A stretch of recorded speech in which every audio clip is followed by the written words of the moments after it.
কাকা নমস্কার। মোলা কাকা, তুমি এই যে লাল শাক যে লাগাইছো কতদিন হলো? 1 মাস। 1 মাস না?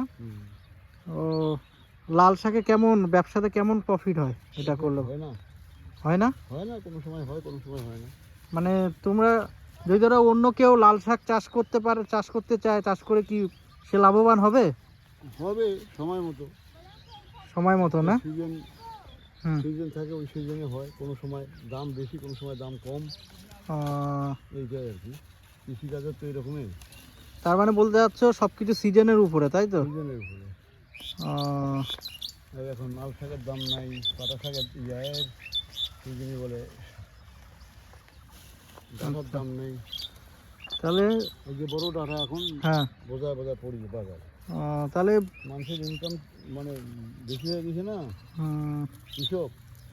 ও, কৃষকের সংখ্যাটা বেশি হওয়াতে বেশি হওয়াতে ফলনটা মানে বন্ধুরা যেটা বোঝা যাচ্ছে যে যেই কোনো ব্যবসায় তোমরা দেখবা যে যখনকার কোনো ব্যবসা মানে সংখ্যাটা বেড়ে যায় আর কি, তখনকার ফলন যে সেমই হয়, কিন্তু ওই বিজনেসের পুঁজিটা আর কি যেটা ওরা লাগায় সেই হিসাবে পুঁজিটা আর উঠে না। এই হলো কথা। তো এমনি চাষবাস করতে পারো।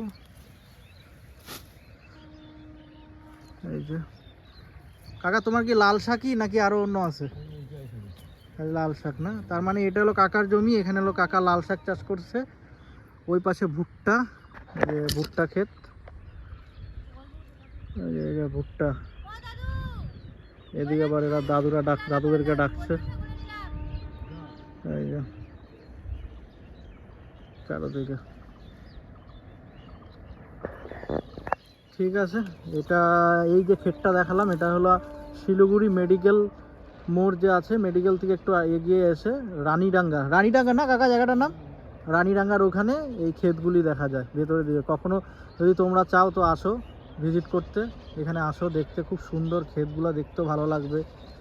ক্ষেতগুলি অনেক রকমের ক্ষেত আছে, লাল শাক, লাউ, ভুট্টা, করলা, অনেক রকমের ক্ষেত আছে। যাই হোক, আমি এরকম ভিডিও করে থাকি। যদি আমার চ্যানেলটাকে ভালো লাগে তোমাদের, প্লিজ সাবস্ক্রাইব করে দিও।